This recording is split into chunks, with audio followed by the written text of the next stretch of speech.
வணக்கம் மக்களே, Nita form India சேனல்லேருந்து இன்றைய பதிவு போரான் 3 கிராம் per லிட்டரு, தைமத்தேசியம் வந்து 1.5 கிராம் 1 லிட்டருக்கு, டிபாஸ் 1.5 ml 1 லிட்டரு,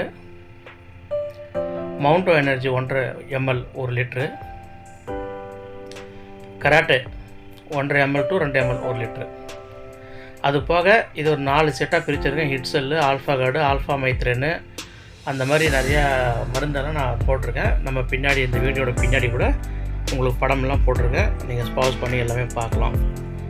இந்த மருந்தெல்லாம் வந்து பார்த்திங்கன்னா மேக்ஸிமம் எல்லாமே 1 லிட்டருக்கு 1 ml மேலே சேர்க்காதீங்க, போதும். இப்போ நம்ம இந்த வீடியோக்கு முன்னாடி வந்த எல்லா மருந்தும் இன்செக்ட்டு ப்ளஸ் ஃபங்கஸ். இதிலே வந்து பார்த்திங்கன்னா நிறைய நோய் தாக்குதல் வந்து தீர்வாகும். நமக்கு மெயினாக வந்து பார்த்திங்கன்னா கொசு தொல்லை வந்து அதிகமாக இருக்கும். இப்போது நம்ம சேனலில் பார்க்குற நண்பர்களுக்கு வந்து ஒரு விஷயத்தை நான் தெளிவுபடுத்த விரும்புகிறேன். ஒரு கிளைமேட்டுக்கும் ஒரு விதமான நோய் தாங்க வரும், இல்லைங்களா? இப்போது மழை காலம், குளிர்காலம் வரும்போது கொசு கொஞ்சம் அதிகமாக இருக்கும். இது இயற்கையாகவே எல்லாருக்குமே தெரியும், இல்லைங்களா? கொஞ்சம் தண்ணி இருக்கிற இடத்துல கொசு வரும். இப்போ இந்த கொசுவோட வேலை என்ன உங்களுக்குன்னா, அரும்பு தின்று போயிடும். சின்ன சின்ன அரும்பு வருது பாருங்கள், அதெல்லாம் காலி பண்ணிவிடும். அதே மாதிரி வெயில் காலம் வரும்போது அப்போ வந்து பார்த்திங்கன்னா உங்களுக்கு செம்பெனும் இலை சுருட்டு புழு வந்து ரொம்ப அதிகமாக இருக்கும் வெயில் காலத்தில். அப்போ என்ன பண்ணுறாங்க அப்படின்னா, நம்ம ஒரே ஒரு மருந்து கொடுத்து நம்ம செடியை காப்பாற்ற முடியாதுங்கிறதுனால தான் நம்ம என்ன பண்ணுறோம், டிபாஸு, தைமத்தேசியமு, அப்புறம் ஜிப்ராலிக் போரானு, அப்புறம் வந்து பார்த்திங்கன்னா இமாஜின் பென்சிசைட்டு கொடுக்கலாம், அசிபீட், எக்லாஸ்,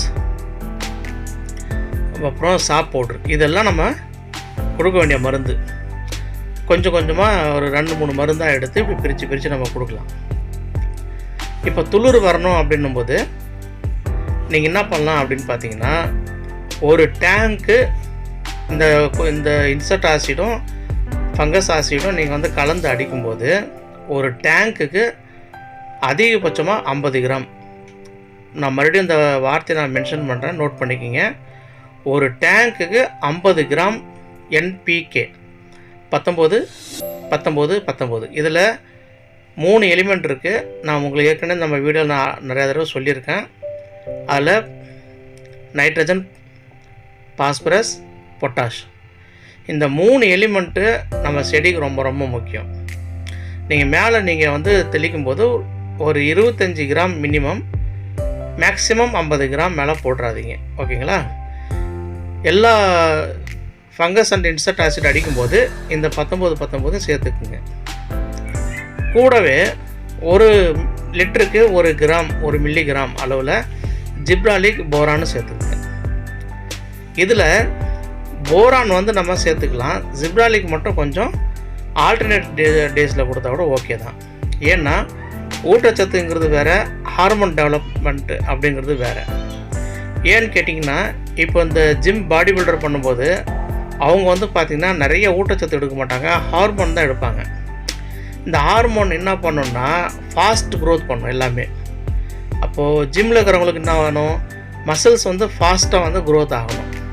அதனால் வந்து அவங்க நிறையா இந்த ஹார்மோன் கண்டென்ட் உள்ளது எல்லாமே எடுத்துப்பாங்க. ஜிப்ராலிக் வந்து பார்த்திங்கன்னா கிட்டத்தட்ட அந்த மாதிரி தான், செடியை வந்து பயங்கர ஃபாஸ்ட்டாக எல்லாமே பண்ண வைக்கும். அது ஒரு கட்டத்துக்கு மேலே செடி சோர்ந்துடும். இப்போ நம்ம வந்து எவ்ரி இயர்ஸ் நம்ம பிளான்ஸ் வந்து இன்க்ரீஸ் ஆக தான் நம்மளோட மெயின் ப்ரொடக்ஷனே கூடும். உதாரணத்துக்கு ஒரு 2வது வருஷத்தில் ஆரம்பித்து 1 வருஷம் முடிஞ்சதுலேருந்து ஒரு 7-8 வருஷம் வரைக்கும் நல்ல ப்ரொடக்ஷன் கொடுக்கும். அதுக்கு பிறகு தான் செடியை வந்து என்ன வரும்னா, நல்ல பெரிய செடியாக மாறும்போது நமக்கு இன்னும் ப்ரொடக்ஷன் வந்து நல்லா கொடுக்கும். சில இடங்கள் மட்டும் சொல்கிறாங்க 10 வருஷத்துக்கு அப்புறம் கொஞ்சம் ப்ரொடக்ஷன் குறையுது அப்படின்னு. இதுவும் கூட நம்ம பராமரிப்பு பொறுத்து தான். ஆனால் மினிமம் 15 வருஷம் இந்த செடியை வந்து நம்ம பராமரிப்பு பண்ணி வச்சுருக்கலாம். அப்போ நீங்கள் பாருங்கள், ஒரு 15 வருஷத்துக்கு நமக்கு வந்து ஒரு முதலீடே கிடையாது. ஒரு ஒன்ஸ் நீங்கள் வந்து இன்றைக்கி 2024 நீங்கள் ஒரு முதலீடு பண்ணுறீங்க அப்படின்னா கிட்டத்தட்ட நீங்கள் 2040 வரைக்கும் உங்களுக்கு முதலீடே வேணாம். அதாவது உங்களுக்கு மெயின்டெனன்ஸ் காசு தான் வேணும், பராமரிப்பு செலவு தான் வேணும். கரும்பு, வாழை, நெல், வேர்க்கடலை, எள், கம்பு, சோளம் இது எல்லாம் வந்து பார்த்திங்கன்னா உங்களுக்கு மெயின்டெனன்ஸ் காஸ்ட்டும் வேணும், ப்ரொடக்ஷன் இது ஒரு செலவு பண்ண உற்பத்தி பண்ணக்கூடிய அளவில் நம்ம வந்து செலவு அந்த காஸ்ட்டும் வேணும். இதில் வந்து பார்த்திங்கன்னா உங்களுக்கு வந்து பார்த்திங்கன்னா இந்த பேஸ் காஸ்ட்டு நமக்கு தேவையில்லை, பேசிக் காஸ்ட்டு.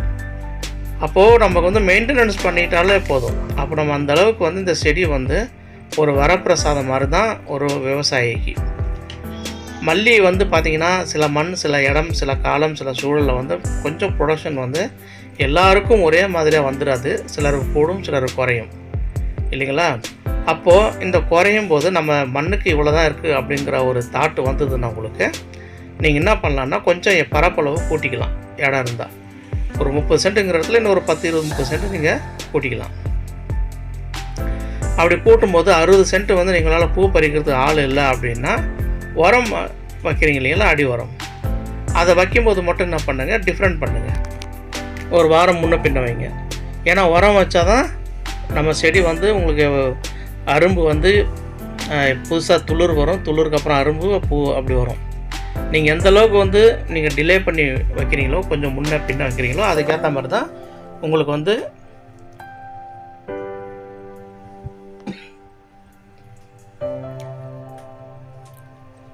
புதுசாக துளிர் வரும், அரும்பு வரும். இது வந்து பார்த்திங்கன்னா ஒரு சின்னதாக ஒரு ட்ரிக்கு தான். இது வந்து ஒரு ஐடியா. அப்படி பண்ணும்போது என்ன வரும்னா எல்லாமே மொத்தமாக ஒரு 15 நாள் வரும், அப்புறம் 15 நாள் பூ இருக்காது. அப்படிங்கிறதுக்கு பதிலாக 1 to 15 வரைக்கும் ஒரு 30 சென்ட்டு, 15 to 30 வரைக்கும் ஒரு 30 சென்ட். அப்போ உங்களுக்கு என்ன வரும்னா எல்லா நாளும் பூ வரும். இன்றைக்கி திருவண்ணாமலையில் மார்க்கெட்டில் பூவோட நிலவரம் வந்து 1200. நம்ம யூடியூப் நம்ம சேனல் சப்ஸ்கிரைபர் நண்பர் வந்து நமக்கு அப்டேட் பண்ணிகிட்டே இருக்கார். நம்ம கமெண்ட் பாக்ஸில் எனக்கு நீங்கள் போய் பார்த்தீங்கன்னா கூட தெரியும். நிலக்கோட்டை, அருப்புக்கோட்டை இந்த மாதிரி ஏரியாலாம் 2000 ரூபா கிலோ போயிருக்கு. ஒரு கிலோ மல்லி வந்து 2000 ரூபா போயிருக்கு. இப்போது இந்த இளம் செடியாக இருக்குது பாருங்கள், 1 இயருக்கு பிலோ, ஒரு 6 மாதம், 9 மாதம், 8 மாதம் இந்த மாதிரி செடிகள் வேணால் கொஞ்சம் பூ குறையும். ஏன்னா நம்ம போன வருஷம் வந்து நம்ம பண்ண ஒரு எக்ஸ்பீரியன்ஸில் நம்ம இந்த வருஷம் கிடைச்ச ரிசல்ட்டு ப்ளஸ் ஒரு 3 வருஷமாக 4 வருஷமாக வச்சுருக்கிற நண்பர்கள்கிட்டலாம் நம்ம தொடர்பில் இருக்கும்போது அவங்க என்ன சொல்கிறாங்க அப்படின்னா, இளம் செடியாக இருக்கிறதுல மட்டும்தான் சம்டைம் வந்து பூ வந்து நின்று போகும். எப்போ? டிசம்பர் மாதம். ஆனால் ஒரு வருடம் தாண்டின செடி இருக்குன்னா அந்த செடியில் வந்து பூ நிற்காதுன்றாங்க. ஒரு 30 சென்ட் பரப்பளவில் வச்சுருக்கிறவங்க 2-3 கிலோவாவது வருன்றாங்க. அப்போது ஒரு நாளைக்கு ஒரு 3 கிலோ பூ வருதுன்னா 3500 ரூபாய் நமக்கு ரேட்டு. ப்ளஸ் நமக்கு செலவு ரொம்ப குறைவு. 3 கிலோ பூ வந்து நம்ம ஒரு ஆள் பறிச்சிடலாம். 30 சென்ட்டுக்கு நம்ம உரம் இது மேலே ஸ்ப்ரே, இந்த நான் சொன்ன ஸ்ப்ரே நீங்கள் வாங்குறீங்க அப்படின்னா அதிகபட்சம் வந்து பார்த்திங்கன்னா ஒரு 10 லிட்டர் டேங்க் இருக்குன்னா ஒரு 4 டேங்க்கு நீங்கள் மருந்து வாங்கணும். 4 டேங்க்கு மருந்து வாங்கணும்.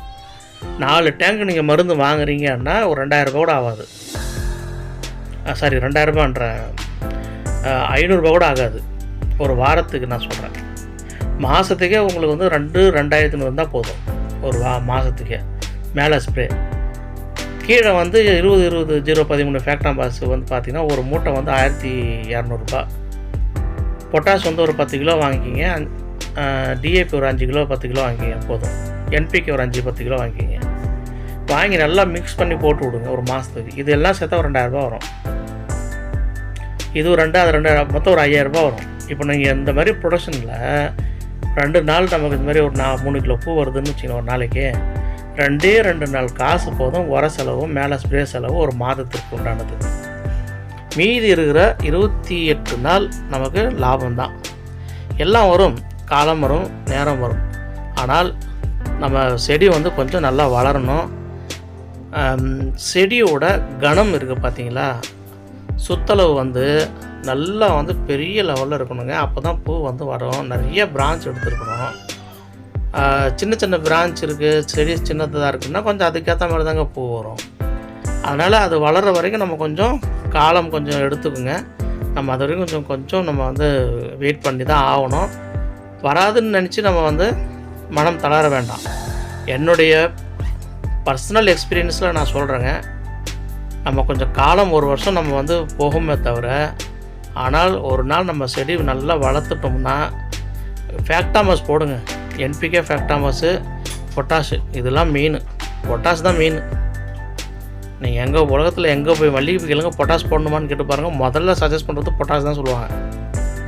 நம்ம சேனலை தவிர நான் உறுதியாக சொல்கிறேன், வேறு எந்த சேனல்லையும் இந்த மாதிரி தெளிவாக பேசவே மாட்டாங்க. அதனால் நண்பர்கள் வந்து என்ன பண்ணுங்கள், என்னோடய வாட்ஸ்அப் நம்பர் நான் கொடுத்துருக்கேன். உங்களுக்கு இன்னும் மேலும் தகவல் வேணும் அப்படின்னும்போது நீங்கள் தாராளமாக எனி டைம் நீங்கள் வாட்ஸ்அப் பண்ணலாம். நான் ரிப்ளை பண்ணுறதுல கொஞ்சம் முன்ன பின்ன ஆகிடுது, அது எனக்கு தெரியுதுங்க. கொஞ்சம் வேலையின் பளு காரணமாக கொஞ்சம் ரிப்ளை பண்ணுறதுல கொஞ்சம் சிரமமாக இருக்குது. ஆனால் நிச்சயமாக நான் எல்லாருக்கும் ரிப்ளை பண்ணிடுறேன். ஒரு 1 or 2 days நான் ரிப்ளை பண்ணிடுறேன். உங்களுக்கு என்ன மாதிரி சந்தேகம் இருந்தாலும் கேளுங்க. நிச்சயமாக ஒன்றுபட்டால் உண்டு வாழ்வுன்னு சொல்லுவாங்க தமிழில். அந்த மாதிரி நிச்சயமாக நம்ம ஒரு நாள் வெல்வோம். அதனால் நம்பிக்கையோடு இருங்க. நம்ம சேனலை வந்து ப்ளீஸ், நான் மீண்டும் உங்கள்கிட்ட தாழ்மையான ஒரு வேண்டுகோள், நம்ம சேனல் வந்து இன்னும் நிறையா பேருக்கு வந்து தெரிவிங்க. நம்மளை மாதிரி விவசாய மக்கள் அனைவரும் மேன்மேலும் வளரணும், இதுதான் நம்ம நோக்கம். நம்ம சேனலை சப்ஸ்கிரைப் பண்ண சொல்லுங்கள். நம்ம இவ்வளோ கஷ்டப்பட்டு வீடியோ எடுத்து ஒரு தகவல்லாம் உங்களுக்கு எல்லாமே ஷேர் பண்ணுறோம். அதனால் வந்து இந்த வீடியோ எடிட் பண்ணி அதுக்கு உண்டான நேரம் எடுத்து, கால நேரம் எல்லாம் எடுத்து உங்களுக்கு எப்படி வேணுமோ அது சின்னதாக ஒரு கண்டென்ட் ஓரியன்டாக நம்ம வந்து போடுறோம். Please help us. நீங்கள் வந்து நமக்கு ஒரு உதவி பண்ணுங்கள், ஒரு சப்ஸ்கிரைப் பண்ணுங்கள், நிறையா வியூஸ் வரணும்.